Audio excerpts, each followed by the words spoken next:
I don't know if you came from the gym. I don't know if you showered last night or whatever. Doesn't matter. Grab a good stick of deodorant. I can recommend a couple. Takes a couple of slides, and you should be good to go. And while you're at it, get you some cologne. Spray you a little bit. 2 sprays. That's all. That's all you have to do. Couple of sprays, you be good. Cause I am so sick and tired of these people, and they're like these new age hippie. I don't need to smell like anything. I like my natural body odor. You know what? I'm so sick and tired of people with that thought of they don't need anything.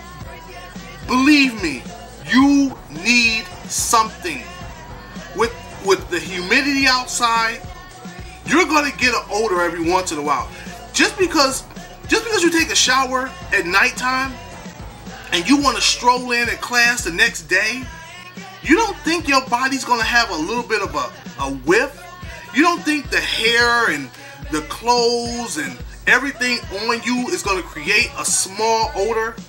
Listen, I'm just saying to people, you're gonna be out with people in a large group setting with, you know, like I said, with the heat, with the weather, with the condition.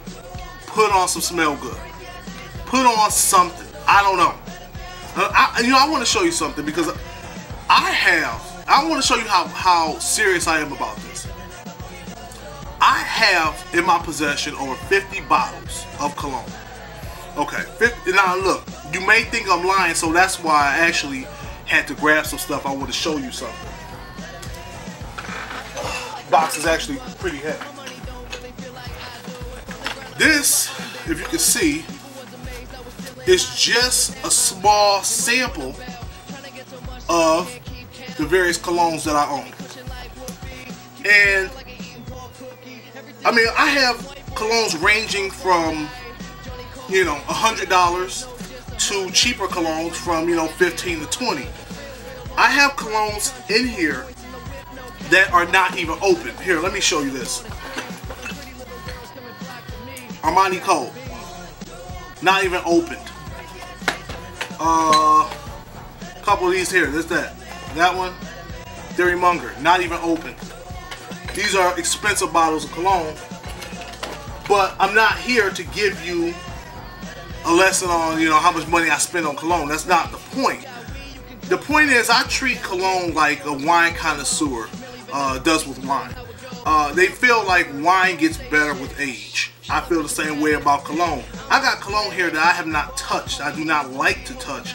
The bottles collect dust, like this one here. I mean, look at this here. If you can look closely, there's dust there.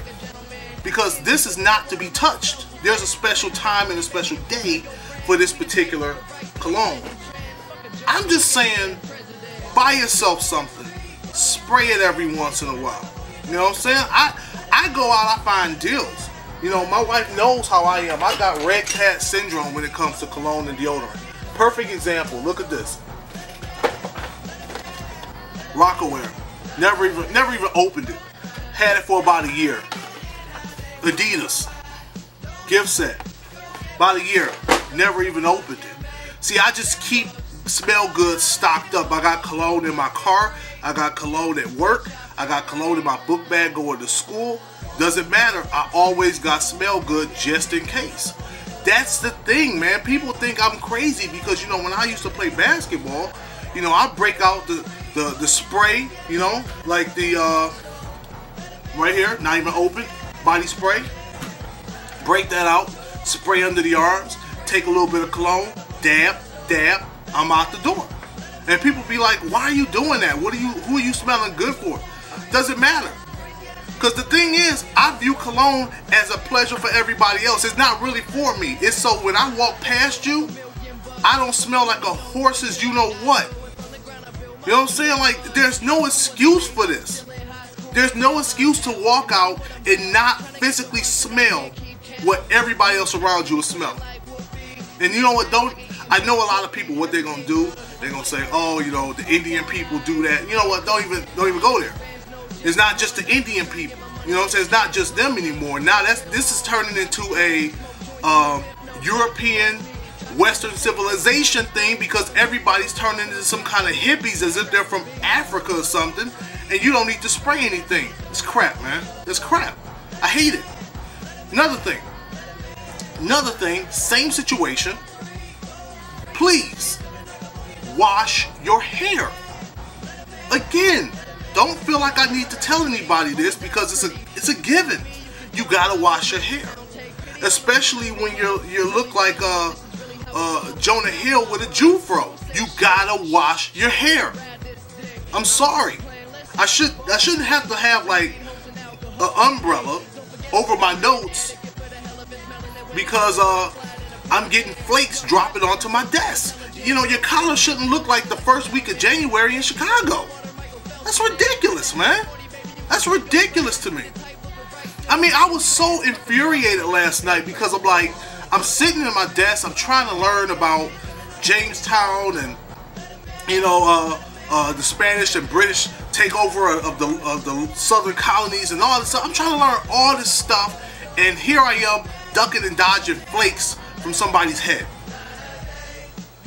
Man, you have no idea how frustrating that was. No idea. All I'm saying is please take care of yourself. Hygiene. It's a very small word.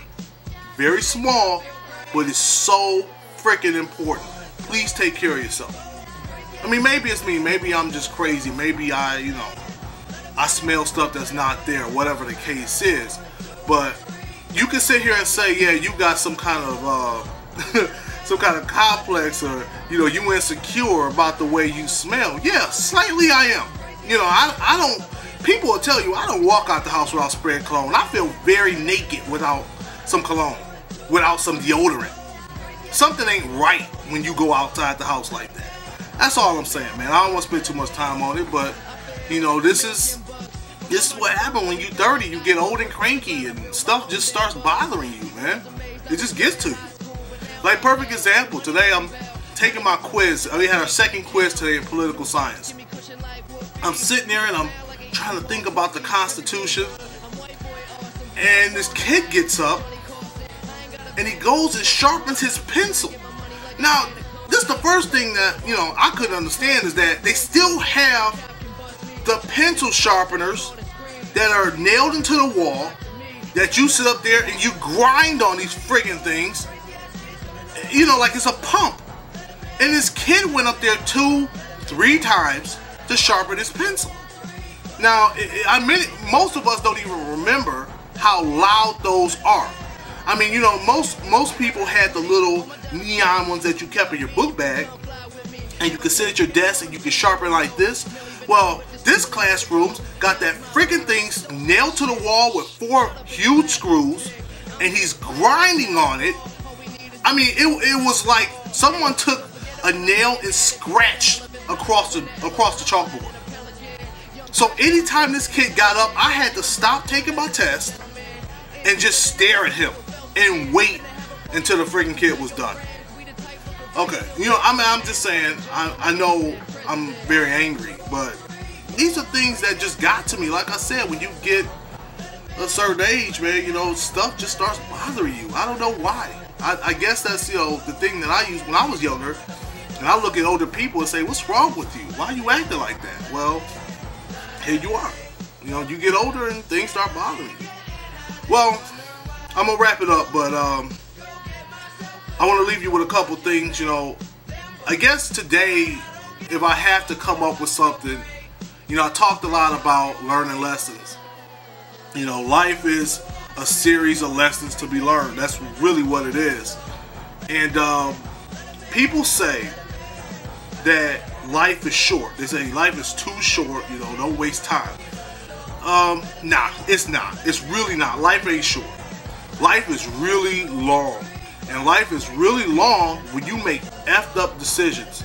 It's I mean, it's long, it is frustrating. You'll be sitting there thinking 15, 20 years later, what did I do? What happened to that time? What did I do with my life? You done wasted all this time. So don't buy into the hype. Life is not short. Life is long when you make bad decisions. So the thing is, you know, gotta learn from them lessons, man. You gotta learn from the lessons, make adjustments, and fix the stuff now. So, and the other thing is too, you know, a lot of people like one of the sayings that I had said in the first episode, and that was, in the great words of Paul Simon, I'm working on a rewrite. And that is 100% true. We are working on rewrites in our lives. So again, thank you for joining me. Take all that stuff in, man. Take showers, take baths, wash your hair, stop using those infernal sharpeners, and enjoy your week. I'll see you probably next week. I got another quiz too. You know what? That's the thing. I almost forgot that. Wait a minute. So I guess I should show you the grade that I got.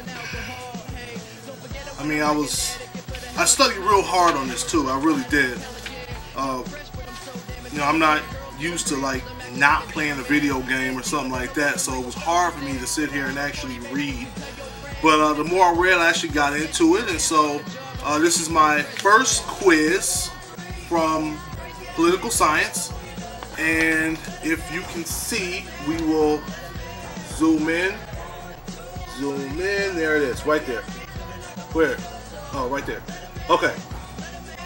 Yep, right there. So, 90%, which is a A-. I don't have a problem with that. I was hoping for 100 because I really thought I had every answer right, but apparently I had a couple wrong, so not a big deal. I'm happy about it. For it being my first quiz in, like I said before, almost 15 years, I'm pretty excited about that. So, if you want to email me, you can email me right about there, right there, at docapel78@gmail.com, or you can hit me up on Facebook /Donnie Capel. I want to thank you all for joining me again. Please come back next week. Another quiz, another grade. Hopefully it'll be either a duplicate of that or it'll be something better. So I'll see you guys next week.